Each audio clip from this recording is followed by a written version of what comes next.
Welcome to Tales She Told Me, a podcast featuring honest conversation about what it means to be a woman, a mother, and in business. I'm your host, Farrah Haidar. Today, we will be discussing surviving childhood abuse, and joining me is Jessica Spraggins. Jessica Spraggins is a writer who has spent the past 18 years working as a health communication specialist at the CDC. She received her Master of Public Health from Yale University in 2001 and her Bachelor of Arts in Health Sciences degree from the George Washington University/Mount Vernon College in 1998. She's a survivor of childhood abuse and domestic violence in her first marriage, so she is passionate about educating others on trauma and resilience and breaking cycles of abuse. In her spare time, she is a co-president of the PTO at her son's school, serves on the school's governing board, and has done talks about child abuse and domestic violence. She shares a calm and quiet home with 7 children, 6 pets, and her loving husband, Chris. So I don't know about calm and quiet, but I'll give it to you if you insist. So Jessica, you and I met because our sons played soccer together. And I remember when we first connected, I think the first thing that we kind of bonded on was that we both come from massive families. But Mhm. it was really your story that fascinated me and caught my imagination. Childhood abuse and abusive marriage. And yet here you were, incredibly accomplished, mother of these 3 wonderful boys, a loving wife, and now a stepmother as well, which, if we're being honest, it's not the typical outcome of someone with your background. So that fascinates me. And I guess my first question to you is, what do you think made the greatest difference for you? So like you said, I do come from a big family, so there's 9 of us total. And I think there's probably 3 of us that have actually done fairly well for ourselves coming out of that kind of a background. I think the thing that the 3 of us have in common is, not playing the victim, like taking responsibility for your choices, taking responsibility for your ability to affect change in your own life. Mhm. So I think that is a huge piece of, sort of changing the narrative of your own life. I think also being willing to look outside of where you came from. So for me, even as a kid, I knew that what we had wasn't making us happy. So I asked everybody, lots of people, what did you do to make the life that you have? And then I would pick the pieces that I thought worked best for me, and I would put those into place. So, like learning how to work really hard, learning how to get a good education, learning how to be open to constructive criticism. I think all of those things really helped me change the trajectory of my life and where my story could have ended up. It's funny because I mentioned before we're both from massive families. I'm the youngest, but you're one of the oldest, correct? Yes, I am number 2 out of 9. My older brother is a Irish twin. He's 10 months older than I am. So I'm number 9 out of 9, and my 2 eldest sisters are kind of like you guys. They're Irish twins. They're like 11 Mhm. months apart. And I have to tell you, like, when you talk to me, I hear them in you. And I think part of it is that idea of, let's question. I have people that I have to take care of. I have this responsibility to do. And let's ask a lot of questions. I mean, that it just reminds me of my older sister so much. So I guess my question to you is, do you think that made a difference, like where you fell in the scale of children? I do because the other one of my siblings that I think has done really, really well for himself is my older brother. And I think a lot of that is because, as one of the oldest, you sort of bear this responsibility for everybody that comes after you. So when you achieve, you're not just achieving for yourself, you're trying to achieve for everybody else that is depending on you to, provide money, provide stability, and to show them a way out. Yeah, I think that's a big thing, the responsibility to others. I think it gives, just because even though I'm the youngest, I guess I'm slashing myself here, but I'm the youngest, but I felt always that kind of responsibility, in the sense by the time I was growing up, actually I only lived with one of my other siblings at that point. Everyone had moved out, etc. And there was this, I kind of felt this feeling of kind of like you did, like I can't really rely on my parents. They weren't bad, but they weren't in the right place to Mhm. really help me. And I'm like, oh God, I gotta figure this out. And I did. I followed my siblings' footsteps. So that idea of the eldest leading the way definitely resonates with me. Yeah, and I think that there is some, some truth to sort of owning the responsibility. I work in public health, like I work for the federal government, and that's what we do. My older brother is a police officer. So we both have gone into sort of like these careers and lives of service. Yeah, and caretaking, right? Mhm. So, I've listened to your TED Talk from the CDC, which is fascinating. Thank But you. one of the things I heard you say that childhood abuse is the largest unaddressed public health problem in our nation. And Yes, so that obviously, was actually, yeah, it was a quote from Robert Block, who had been a previous president of the American Academy of Pediatrics. And I included that in my TED Talk because it resonated so strongly with me. I think when you look at at what public health is, it's making a difference at like a population level, right? So you put in all these interventions into the population to make that population healthier and stronger and better. And I think that for a large part, child abuse isn't sort of put into the narrative of things that we need to address because we're still culturally very much of the, well, what happens in their home is their home. What happens with their children is their business. And until you get environments where it's really, really obviously negligent or abusive, then I think for the most part, people just say, well, they parent their children differently than we do. So I think there's this hesitance from society at large to just take a step back and say that's somebody else's problem. wow, that's fascinating because recently I've been hearing more and more stories where CPS is getting involved, especially with new laws. Like I read recently in Texas, like because of the new trans laws, a lot of families were finding CPS at their doorstep because they were supportive of their children's being transgender or Mhm. whatever. And I found that fascinating. I'm like, CPS should have better problems than that.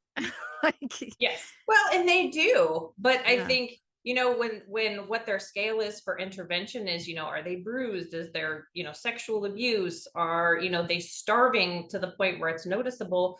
I think the vetting process for when intervention needs to happen should be updated. Okay. Do you have any ideas on how? I do not. I Yeah, mean, it's no. such a huge, and but then the other part is, okay, we don't have the infrastructure to support that, right? If we need additional interventions. So actually, Dr. Nadine Burke Harris has done a ton of work on ACEs, the Adverse Childhood Experiences Survey, in California, and she has developed sort of an action plan for addressing child abuse the way that you would any other like annual wellness check-in. And so I think even something to that nature would make a difference in just being able to identify which children do need some type of intervention. And then, of course, you need the community support and social services in order to provide any kind of mitigation of those instances. Yeah, it's a tough question. I Yeah. don't envy the people trying to solve it. But so I'm going to get back to you for a second. Another thing that I heard was when I was listening to your talk was you said you had to reconcile the two sides of your story. And just as being an immigrant, always feeling like I have to explain the other side of myself to people, I kind of that comment caught me. And I'd love it if you could elaborate a little bit on that. How did you come to that moment? What do you mean when you say that? Yeah, so I mean, I lived in this one world when I was a kid, and it was a world of poverty and abuse, and a lot of kids with not enough resources. And then I went off to college, and I went as far away as I possibly could while staying in the United States. And I kind of felt like it was my own version of like a witness protection program. So when I went off to college, I could reinvent myself as whatever I wanted to be in this new world of people that I had cultivated. And so I sort of just continued on that vein. And the stories that I told were about, big, happy family. And then, I ended up as a single mom in my 20s and then in an abusive marriage in my late 20s. And so I still sort of kept that where I had this piece of me that was traumatized from past sexual abuse and child abuse, but then the part of me that had an Ivy League degree and had, a handsome husband and had a good job. Um, and I never really talked to anybody about sort of the domestic violence in my marriage. And then one night I ended up having to call the police on my husband, at the time, my ex-husband, because he broke down our back door. Oh, And I wow. remember the police officer that showed up to interview me. I was standing in my nightgown with one of my babies. My other two kids are off to the side. And I had seen this guy at a school event the week before. He had been doing security there, and he had seen me being, PTO treasurer and in charge of this event that he was working at. And there I am at like the lowest moment in my life. And he just looks at me. He said, I know you from the school. And then he asked me all these questions about whether my husband had been abusive. And I said, yes. And no, I'd never done anything about it. Had you reported it? No, I'd never done anything about it. And the way that he looked at me was like I was a totally different person to him in that moment than I had been at the school. And I wasn't somebody who was worthy of his time. And he was incredibly professional and he did his job. But I felt so awful about myself in that moment. And that was when I saw that I couldn't keep living these two totally separate lives, because eventually they collide. And when it does, it's so painful. Yeah. So yeah, if I was going to combine them, I wanted to control the narrative of how they were combined. And well, you're a communications person, so of course you want to control the narrative. No, but I really felt that when you said that right here. It's kind of like I think that's why a lot of women don't say anything, is Mhm. because of the fear of judgment. Yes. Especially if you are an accomplished, educated woman. Like, how can you be in this situation as if it's almost your fault, which, Mhm. we both know it isn't. Well, and how So, many times do you hear people say to women, "I thought you were smarter than that"? yeah, And being abused doesn't have anything to do with intellect. none. No, not at all. Um, so that thank you for that. You're a big fan of Brene Brown. I've heard you Yes. talk about her a lot. I am too. I think a lot of people are, obviously. Mhm. Um, and she has this great saying where she says, not everyone is worthy of hearing your story. And I want to get your perspective on that. Do you agree with that? If yes, how do you choose the people to share your story with? Obviously you're writing a book now, so you're sharing this very intimate Mhm. part of your life with everyone. So I wanted to hear like your thought process around that. So initially, I think that I really agreed with her, because as sort of a protective mechanism, a lot of these more vulnerable stories are really hard to tell. If you have this like visceral physical reaction to talking about hard things. So as a protective mechanism, I think that it's natural to be specific about who you're telling your stories to. What I have found in talking to people about abuse is that sometimes the people who have those initial negative reactions to what you're saying or become defensive or attack you for the story that you're telling are the ones who need to hear it the most. They put up these walls, and the defense comes from a place of fear and anger and hurt. And those are the people who need to know that there's something on the other side of that. So I am probably not the best example of doing what Brene Brown says, because I really do feel like sharing your story widely, people are able to pull the pieces of it that they need to move on to the next part of their own story. Yeah, and I think part of it is what she was trying to say is to have like control, but you have control of the narrative. You're telling it your way. So that's part of the thing, like allowing who gets to comment, etc. But you're doing something very brave and sharing something very intimate widely. Um, it's funny when you say the people who disagree with it are the ones that need to hear it the most. Do you think it's because sometimes if you're in that kind of situation, you kind of rationalize it, and then someone telling the story and putting a word of abuse to it makes you go, "No, I don't want to hear that. I don't want no, I've rationalized this." And am I making I don't know if I'm making that clear. No, I mean, absolutely. And I mean, I'm actually feeling through the question that you're asking, because that's exactly what it is you hear of this other story and you see pieces of that in your own life, and you think, but that's not me, because my husband's not abusive, right? My husband, he gets angry sometimes, or I'm the one that stressed him. And so he was angry, and it's understandable. And the same thing with being a kid. Well, if I would have just kept the kids together better, then my mom wouldn't have gotten so angry. So it's not abuse. So to hear somebody name it as something that you can't justify makes it really, really hard to hear that story, especially when you see pieces of your own story in theirs. Yeah, and I have to tell you, like I do oral storytelling sometimes, or I'll share a story with a friend, and sometimes I won't notice how dysfunctional the story is Mhm. until I see someone else's expression when they look at it and they're kind of like that you're acting like that's normal and that's not normal. Yeah, Right? well, and I think that's the reality check that happens when people are in these environments, right? I mean, I grew up reading, and I was just like a voracious reader. And I remember the first time that I heard some girls talking about Maya Angelou, I Know Why the Caged Bird Sings, and about how scandalous it was. And part of that conversation, I was like, oh, well, I have to get this book because there's so many good things in it. And so I read it, and I didn't understand that the scandalous part was her sexual assault, because I had also been sexually assaulted. And so I just thought that that happened. And Yeah. so it never occurred to me that she was writing about this and other people were reacting to it, because that isn't a common occurrence. Yeah. And so it's not until you get into those situations where you sit back and you say, oh, so that's just me, Yeah. that you Yeah. realize that what you are classifying as normal is anything but. Yeah, I have to tell you, yeah, I mean, I think sometimes putting labels to some of our experience, I think as women too, we're more subject to that just because I don't know about you, but when I grew up, it was kind of like what girls deem a sexual assault now, someone grabbing your ass on the street or whatever. We were just like, well, that's just a part of life, Yeah. right?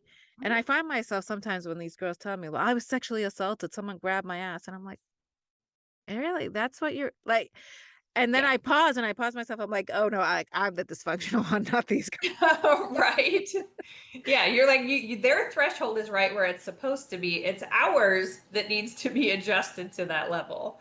Yeah, and I gotta tell you, this new generation is definitely making that adjustment, and it's good. It's just sometimes I find myself in those moments sometimes looking at it going having to actually make that judgment call, you know? Yeah. So that one's always tough. One of the things that has struck me also about your story when I heard it was it seems like there was a lot of forgiveness of self involved, right? Like you talk about how you had to come to terms with some of this. I'd love it if you could, elaborate on that a little bit more. So I think that was probably the hardest piece for me. I think it's a lot easier to forgive others who have done you wrong than it is to forgive yourself. For all the things that you tell yourself you should be able to control. You should be able to control your environment, and you should be able to control your reaction to whatever happens. So I think that we live with a lot of these shoulds, and it sits there on the shelf with us right next to the shame, right? Yeah. Because if we just deal with what is instead of what should have been, then the shame disappears. Um, so I think sort of getting rid of all the shoulds also helps you shed the responsibility for everything that happened to you, and that's an incredibly hard thing to do, when a huge chunk of your life is living in reaction to the things that happened.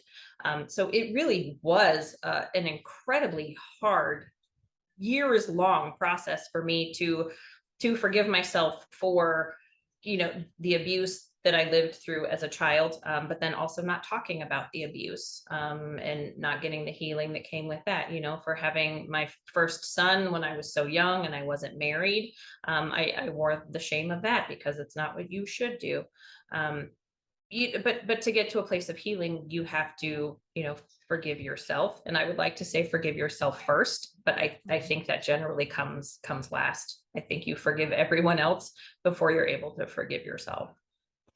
Yeah, I think I would agree with that. I just sometimes, when I hear these stories, I think like you were young, Mhm. right? Like you were Yeah, i was super i young. was and that's the hard part about being sexually assaulted as a kid, is you don't know the exact time date. So I was 5 or 6 years old when I was raped by my uncle, and then it was covered up by his wife. So I mean, that's an incredibly hard thing to try and comprehend when you're a first grader. Well, and also I think you don't realize what sexual like I've heard people who survived sexual abuse say, well, it felt good, so I must have Like I must have been responsible for it. When Mhm. you're just a child, and that's a physical reaction, it has nothing to do with consent, right? Yeah. And obviously as a child you can't consent anyways. So it's like that's always been something I've noted with people, is that they don't really give themselves credit for how young they were, Mhm. you know? Yeah. Well, and I mean, one of the things that I realized through this process too is it was there was pain and there was a healing process from the physical aspect of it, but honestly, the words that my uncle spoke during that time actually significantly changed my view of the world entirely. So he felt that he should be able to help himself to my body as a little girl, because I was thin and I was beautiful, and so these were the things that he told me. So coming out of that experience, clearly my body had changed physically, but emotionally and mentally, I knew that the two things I never wanted to be anymore, because it's hurtful, were to be pretty and to be thin. So that was actually the very beginning of my weight gain, and I was obese for the majority of my life because I thought that that was a path to safety. Um, Yeah. so the words spoken in that, I think, impacted me even more than the physical act itself. Yeah, I did recently a podcast with someone who deals with body and image issues, and that is not an uncommon thing. I think a lot of people that who don't struggle with weight issues look at women and go, "Oh, well, you're just undisciplined or whatever." And what a lot of women are actually doing is protecting themselves Mhm. from, an invasive gaze or glance. Yeah. Or for me, that was definitely part of it. I mean, I grew up in Lebanon, and female bodies were for spectators. It was never about you. And that was my way of like gaining control over my own physical being, was to gain Yes. weight and to make myself unappealing, like as if it's my responsibility whether someone does something or not, you know? Yeah. Well, as if your body holds the responsibility for everybody else's reactions around it. But that's what we're taught when we're little. Yeah, I mean, my father used to say the first glance is on you and the second glance is on him. So basically, yeah, like that was Yeah. really that was something that was drilled into me. I had to really examine that later on in life. Mhm.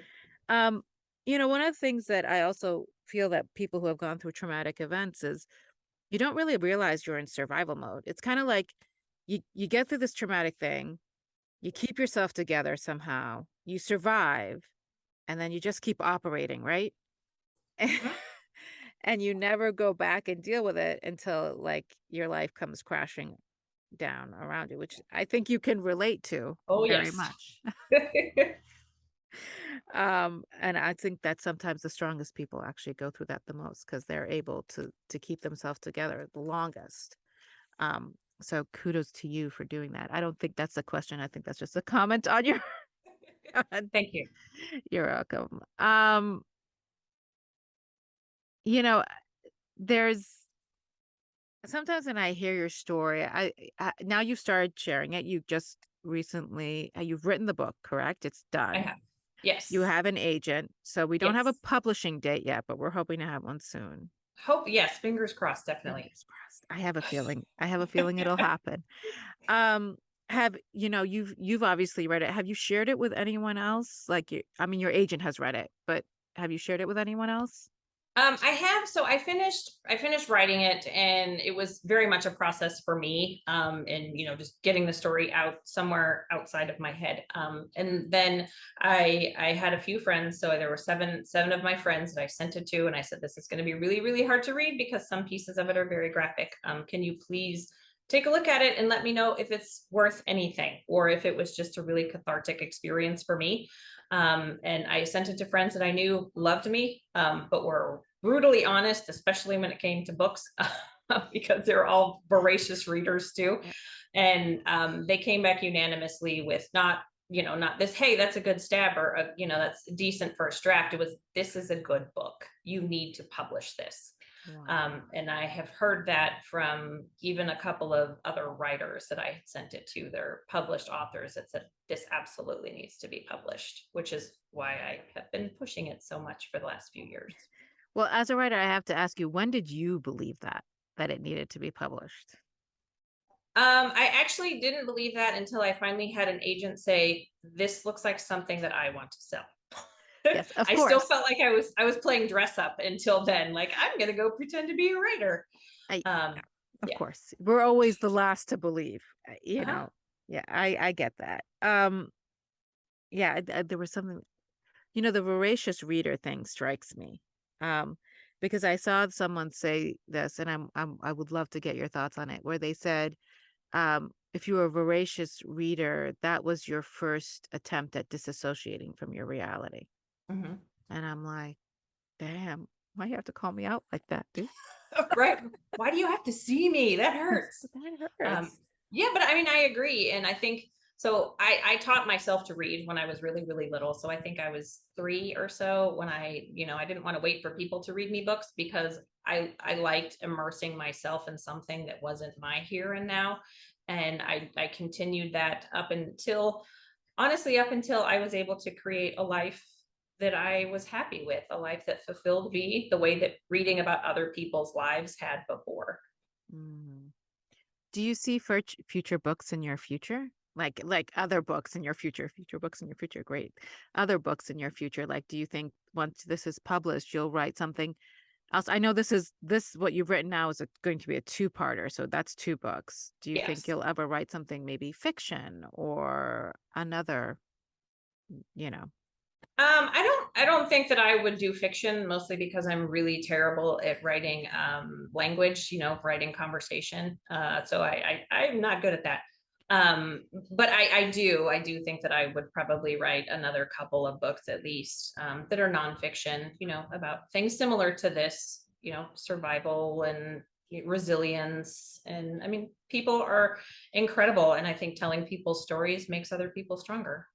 Absolutely. Yeah, absolutely. And I have a feeling someone's going to hear this and find and relate to their story. But so this is now the time when I ask every guest the same question, and I can't wait to hear your answer. It is, what is a weird habit or ritual you have that makes your life more joyful? So one of the biggest things about like my healing process was learning to be really grateful for what I have, because I think that's a key road to happiness is just being grateful in the present.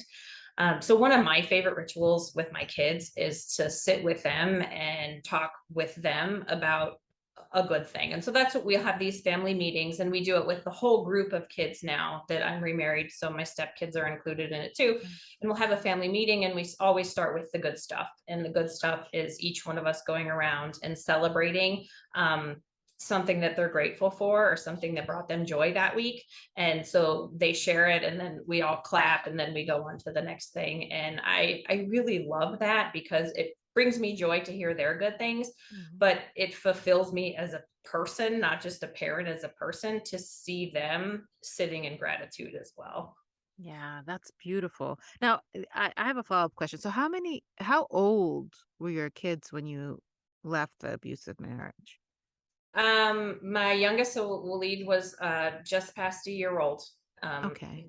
when we separated and then divorced. So he was a year old, and then Riyadh was 5, and Samir was 14. Wow. So Samir probably obviously remembers the most of it, correct? Yes, yes, he Yeah. does. Yeah, And and he said he learned a lot about the kind of man he does not want to be from that experience. yeah, sometimes I think it goes one of two ways. You either get immersed in that lifestyle or you just completely repel from it. It's one of the Mhm. two, really. Um, but I've met your kids and they're wonderful, so Thank you. kudos to you. Jessica, it was a pleasure having you, and thank you for your honesty and your vulnerability. If you want to hear more about Jessica's story, she has a book in the works that we've mentioned. And you can stay in touch with her at www.boymomwrites.com. The link will be below in the show notes. As always, I'd love to hear from you about this episode. How has Jessica's story changed your perspective on childhood and domestic abuse? Hit me up on Instagram or Facebook at Farrah Haidar. Also, I'm giving away a PDF of some of the best quotes we've had on the show, beautifully designed to print and journal your thoughts. Email me at farrah@farrahhaidar.com and title it, quotes, "Talk to you soon. Till then, chase your happy."